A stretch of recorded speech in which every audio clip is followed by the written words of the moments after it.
Mail-in ballots for the presidential election go out next week. As they do, a CBS 4 investigation has found another dead Coloradan voting and other cases of voter fraud.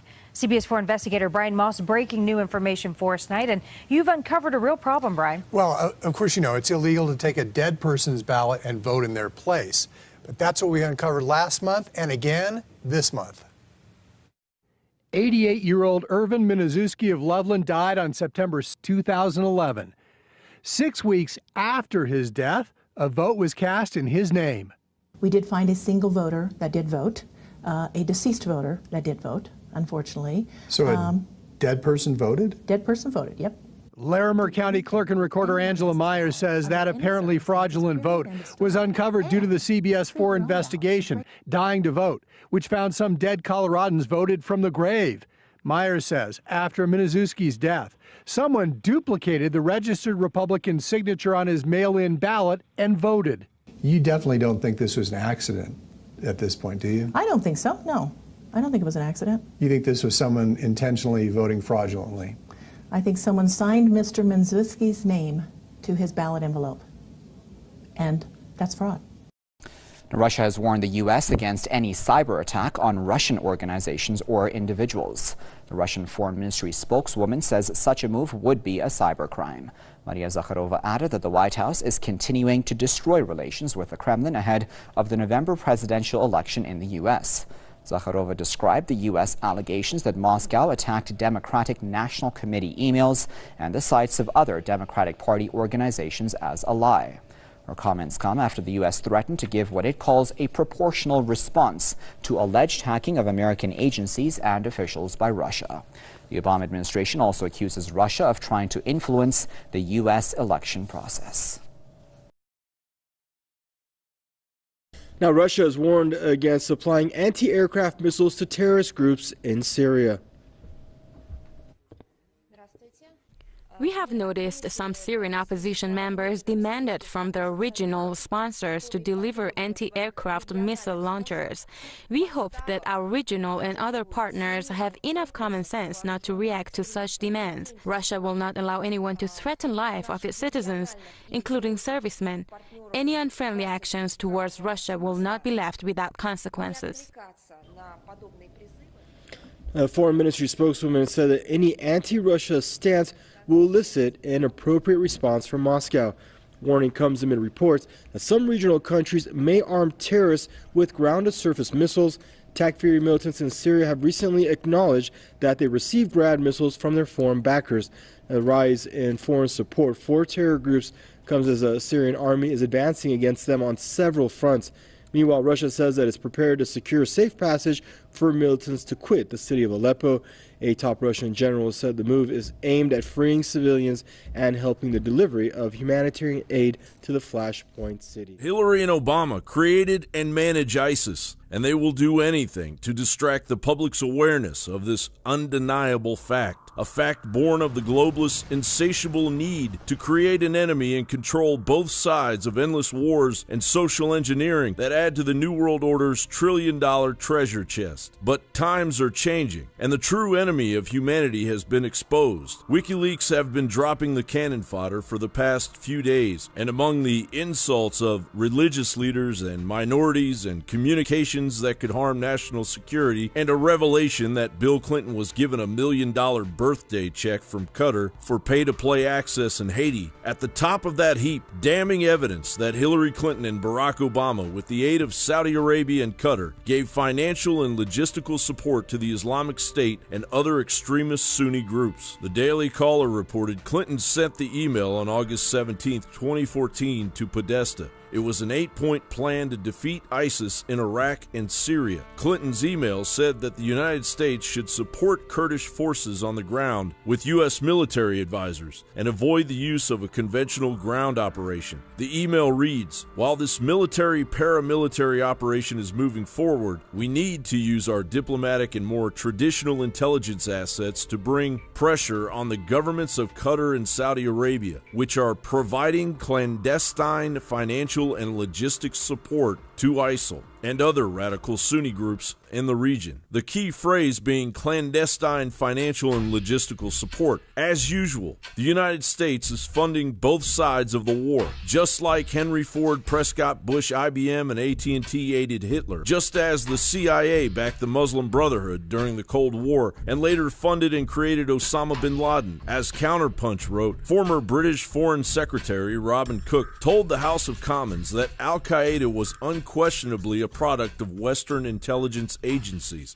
Mr. Cook explained that Al-Qaeda, which literally means an abbreviation of the database in Arabic, was originally the computer database of the thousands of Islamic extremists who were trained by the CIA and funded by the Saudis in order to defeat the Russians in Afghanistan. Adding more fuel to the Clinton campaign funeral pyre, Mark Turry, an American arms dealer accused by the DOJ of violating the Arms Export Control Act and lying to the State Department on official applications, claimed high-level contacts inside and outside the U.S. government requested he explore options to arm opposition fighters as they tried to overthrow Libyan President Muammar Gaddafi. Among the documents and emails he claimed to possess are exchanges with members of Congress, as well as with high-ranking members of the military and State Department employees. Meanwhile, as our criminal government continues to side with the powers that fuel ISIS, a broken ceasefire in Syria creates a growing divide that Secretary of State John Kerry and Russian Foreign Minister Sergei Lavrov will attempt to mend on Saturday in Switzerland. Americans voting for president on November 8th must realize that they are voting for peace on planet Earth if they vote for Trump. But if they vote for Hillary, it's war. Widespread panic is consuming Russia. After holding a nuclear evacuation drill involving 40 million people, Russia is calling all of its citizens living abroad to return home. Russian military leaders are complaining that thousands of ISIS fighters are being allowed to leave Iraq's terror hub in Mosul to join the fight in Syria, as Russia flexes its military muscle in the Middle East by holding joint paratrooper exercises from October 15th through the 26th. Iran has established a military presence off Yemen's coast, just hours after Washington carried out its first direct strikes against Houthi forces. The U.S. fired Tomahawk missiles from a warship in the Red Sea. We can just see over to the west over here, while the Saudi-led coalition is bombing Houthi positions from the air. And here are some of their American-made military jets. Now, Tehran has now entered the fray and sent its warships to this volatile area right down here on the southern coast, reportedly to protect vessels from piracy. Now, the White House insists its airstrike was a defensive measure against a reported attempt by the Houthis to target a U.S. Navy destroyer. But the move threatens to take the conflict to a whole new level, as RT's Paula Sleer now reports. The last thing the United States needs right now is a new war on its hands. But as things heat up in Yemen, it's possible that the center of international conflict could be shifting from Damascus to Sana'a and expanding dangerously from a regional to global scale. In two separate incidents, missiles were fired at U.S. warships off the Yemeni coast. The Pentagon then authorized the hitting of 3 radar sites in rebel-controlled western Yemen in response, even though the Iran-supported Houthi rebels denied firing rockets. It's the first direct military strike by the U.S. in Yemen, which until now was limited to providing the Saudis with weapons and intelligence. This was a response to direct threats to our people, to our ships, and we responded to that threat, and we will be prepared to respond again. The next step after that was to see Iran deploy warships to the Gulf of Aden. The Iranians are confident that the Americans are lying about missile attacks on American vessels. They say that this is a fabricated story so that the United States could enter the fray on behalf of Saudi Arabia to boost Saudi morale, because the Saudis are losing the war. They have lost the war. And having America getting directly involved could come at a high price. Consequence number 1. The U.S. may find itself dragged into further military engagement. Consequence number 2, or it could embolden Saudi Arabia to ramp up its airstrikes. And consequence 3, which few would dispute, Yemen seems on its way to becoming the new geopolitical hot zone. Paula Sleer, RT. And the U.S. State Department is convinced it knows how to solve the conflict in Yemen. However, its spokesperson was questioned by journalists at a briefing. what the Secretary has been pushing hard for is, to get back, as I said, a cessation of hostilities where political dialogue or a dialogue can begin again among the various parties under the auspices of the UN Special Envoy. It could have been said about Syria as well, no? Look, I'm not going to, they're obviously apples and oranges, but in essence, you're talking about a similar situation where you've got a conflict. I know, but you're trying to end the violence Yemen in that conflict, and it would have so been you the can same begin. answer. I understand that. You don't think I'm aware that the ingredients to a political resolution are similar to what we're pursuing in Syria? The formula is what we believe the right one. However, there are still some differences in how Washington's formula, as the State Department put it, is applied to the two countries. In Yemen, the U.S. is backing Saudi-led airstrikes against the Houthi opposition movement, which is accused of overthrowing the internationally recognized government. While in Syria, Washington's doing exactly the opposite, defying the internationally recognized regime. Middle East Affairs commentator Ali Risk says the Americans and Saudis are clearly guilty of double standards. Some U.S. figures who favor intervention are now saying, look, the Houthis are attacking U.S. Navy vessels, therefore we have to get more deeply involved. That's in very, very stark contrast to Syria. So I think it shows the clear double standards, and it shows also very clearly that the U.S. and Saudi Arabia in particular, have no interest in democracy or anything else. What's going on is part of a geopolitical game. Strong remarks keep coming out of South Korea and the U.S. as North Korea's fearless military provocations continue. A top U.S. diplomat has warned North Korean leader Kim Jong-un that he would, quote, immediately die if he attempted a nuclear attack. The official also hinted Washington could punish Chinese companies helping North Korea's weapons program if Beijing does not take the issue into its own hands. We begin with Kwon So-ah. North Korean leader Kim Jong-un would almost certainly be killed himself if he ever used nuclear weapons. Daniel Russell, the U.S. Assistant Secretary of State for East Asia, told reporters that from Kim's perspective, he might have the ability to carry out a nuclear attack, but there's hardly any chance he'd survive the overwhelming military response. He said for that reason, such a tactic cannot be his plan A. Russell also labeled North Korea's claims that it's developing nuclear arms for deterrence absurd and stressed the nuclear program weakens Kim's grip on power rather than making it stronger. These comments reflect Washington's toughest ever North Korea policy and come amid a wave of opinions from U.S. experts and politicians on the need for preemptive strikes on Pyongyang. Russell also sent a message to China calling for the country to get tough on Chinese companies that aid North Korea's nuclear weapons program. He said if Beijing takes investigations and punishments into its own hands, the U.S. won't have to do anything. But if not, Washington has the right to take action under UN Security Council Resolution 2270. In a vote of 24 in favor, 6 against, and 26 abstaining, UNESCO gave preliminary approval to a resolution ignoring the Jewish connection to Jerusalem's Temple Mount and Western Wall. This is at the core of Jewish and Christian history, and yet there's this systematic attempt to airbrush the history out of the picture. Students of the Bible know that the Temple Mount behind me has been the focal point of Christian and Jewish history for thousands of years. It's where Abraham prepared to sacrifice Isaac and where King Solomon built a temple according to the Lord's direction. But this Palestinian-sponsored resolution refers to the Temple Mount and the Western Wall almost exclusively by their Muslim names.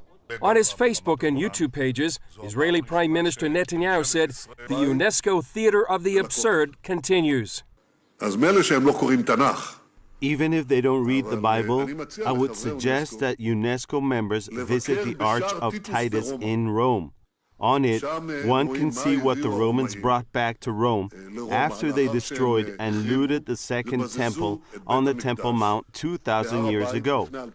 There, engraved on the Arch of Titus, is the 7-branch menorah, which is the symbol of the Jewish people, and, I remind you, is also the symbol of the Jewish state today. Soon, UNESCO will say that the Emperor Titus engaged in Zionist propaganda. Netanyahu said this decision would be like saying China wasn't connected to the Great Wall or Egypt to the pyramids. CBN senior editor John Waggy said the Temple Mount is really ground zero for the Jewish and Christian faiths. It's also the place where David was made king of Jerusalem, of Israel, and where Jesus overturned the money changers' booths at the temple, and also where Satan tempted Jesus. The U.S. joined Great Britain, Germany, the Netherlands, Lithuania, and Estonia in voting against the resolution. U.S. Senators Marco Rubio and Mark Kirk urged the Obama administration to condemn its adoption, writing, "This is just another attempt in UNESCO's disturbing trend of attacking Israel and delegitimizing the Jewish state and does nothing to promote peace." The spokesman for the Palestinian presidency said the U.S. should review its policies toward Israel, and Israel should recognize a Palestinian state with Eastern Jerusalem as its capital, with its Muslim and Christian holy sites. Oddly enough, there wouldn't be any Christian holy sites if there hadn't been Jewish ones there first. This is just one component of a larger Palestinian effort within the UN to delegitimize, to rewrite history so that this becomes a justification for a Palestinian state, a Muslim presence on the Temple Mount, a capital in East Jerusalem, all these things. So they're working on those simultaneously.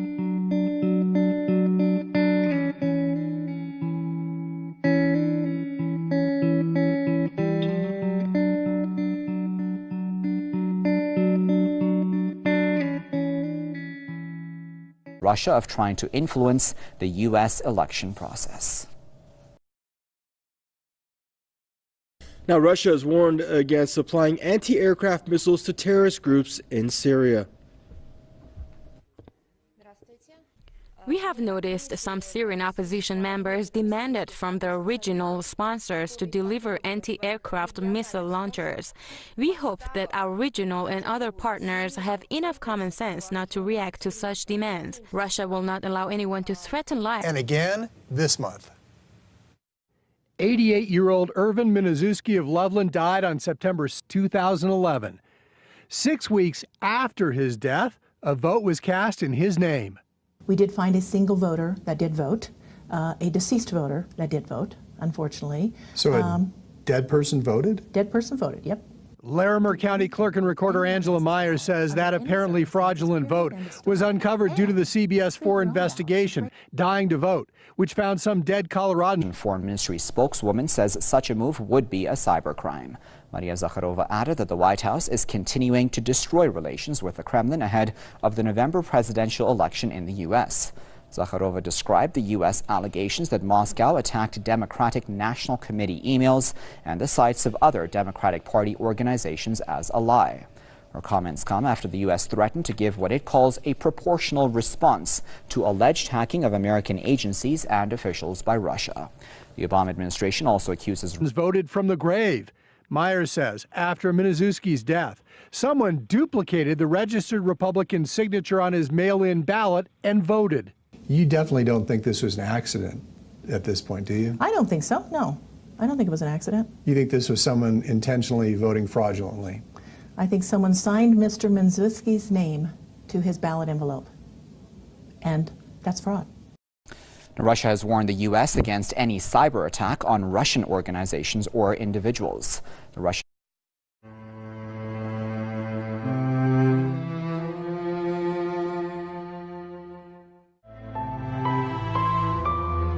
Mail-in ballots for the presidential election go out next week. As they do, a CBS 4 investigation has found another dead Coloradan voting and other cases of voter fraud.